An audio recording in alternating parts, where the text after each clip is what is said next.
Just after midnight on January 1st, 2026, Zohran Mamdani stood in a decommissioned subway station beneath City Hall to take the oath of office. He was swearing in as the 112th mayor. To see how improbable this moment was, you have to look at the data from a year prior. This was the polling in early 2025. Andrew Cuomo held a massive lead, backed by a political dynasty. Zohran Mamdani was a Democratic socialist with no major endorsements, polling at exactly 1%. By June, that 1% line shot upward, overtaking the establishment to win the primary. To understand how a candidate moves from 1% to the mayor's office, we have to look at the strategy built to overcome the specific barriers that usually keep outsiders out of power.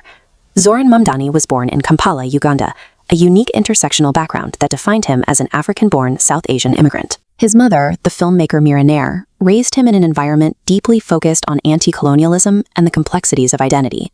His father, Mahmoud Mamdani, is an academic whose scholarship specifically examines the political identity of Muslims, a theme that would eventually define Zohran's own career. When he was 7, the family moved to Queens. For a young immigrant, navigating different cultures and languages was a daily necessity. Then came the September 11th attacks. Mamdani was 10 when the reality of living in New York changed for his entire community. Muslim Americans were suddenly targeted by a new atmosphere of intense surveillance.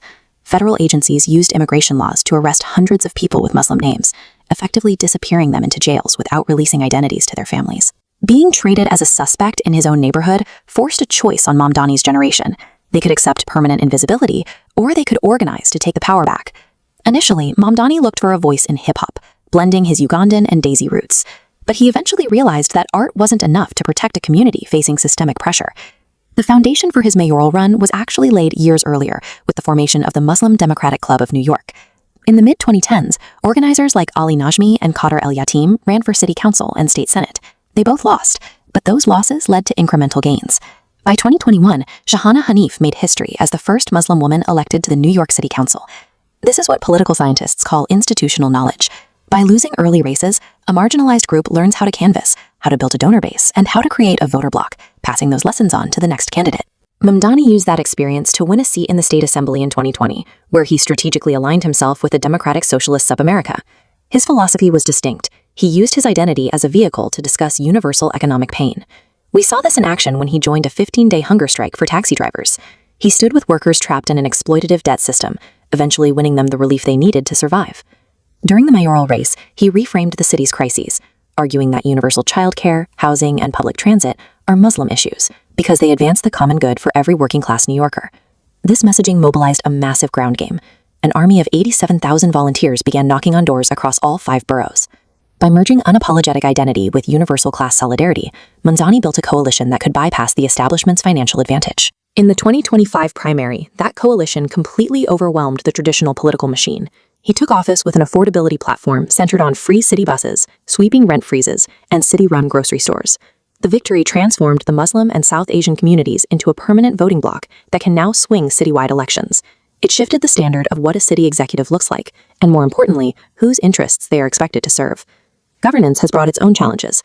Mamdani continues to face intense friction from the business community and persistent Islamophobic attacks directed at both his identity and his policies. But the method of his rise remains the same. Decades of grassroots organizing, accumulated knowledge, and a focus on broad working-class solidarity.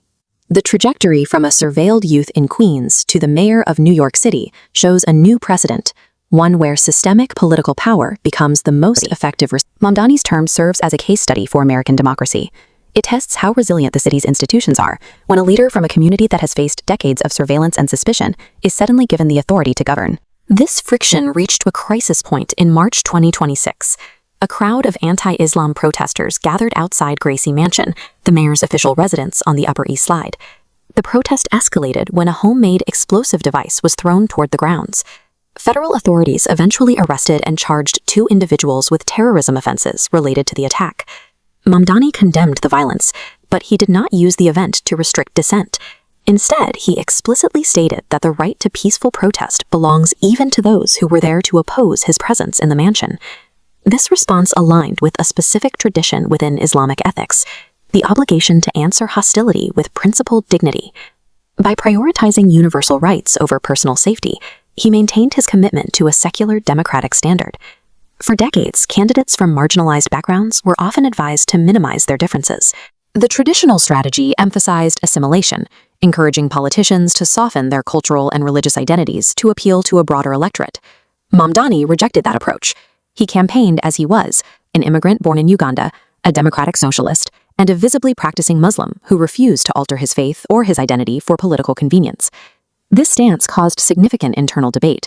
His progressive economic policies and views on international law were not universally accepted, leading to intense discussions even within the diverse Muslim communities of the 5 boroughs. This transparency did not alienate voters.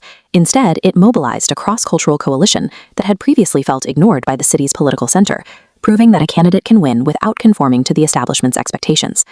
The numbers at the start of Mamdani's 2025 campaign were stark. He began the race polling at 1%, facing a former governor who held a massive lead in fundraising and institutional support. To counter that financial disadvantage, his campaign built a network of 90,000 volunteers. These supporters covered the city, knocking on doors and speaking to neighbors in a coordinated effort that eventually overtook the poll leaders. For many involved, this level of coordination functioned as a secular application of the Ummah, the Islamic concept of communal unity. It transformed a spiritual framework of collective responsibility into a practical tool for democratic organizing. The outcome demonstrated a shift in the city's political mechanics. Mamdani's win showed that a large-scale volunteer movement can outmatch the influence of traditional campaign donors and establishment endorsements. That movement culminated in a midnight inauguration in January 2026. The ceremony was held in the decommissioned City Hall subway station, a site chosen for its connection to the city's working-class history. When he took the oath of office, Mamdani placed his hand on a 200-year-old Quran on loan from the New York Public Library.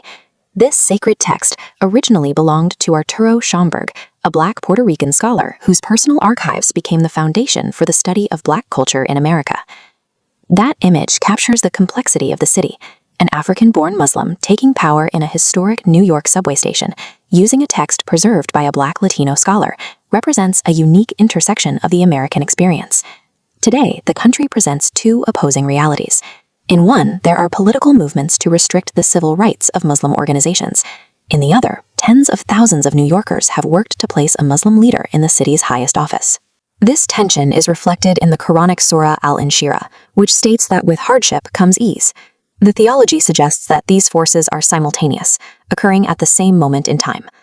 Mamdani's presence in City Hall does not end the reality of Islamophobia, but it changes the assessment of what is possible for immigrant and religious communities in the American political system. For a new generation of New Yorkers, the city's leadership now includes someone whose background and faith mirror their own. This shift changes how these residents see their own potential to participate in the city's future. The 2026 inauguration marks the first time that the civic organization of New York's Muslim communities has been fully realized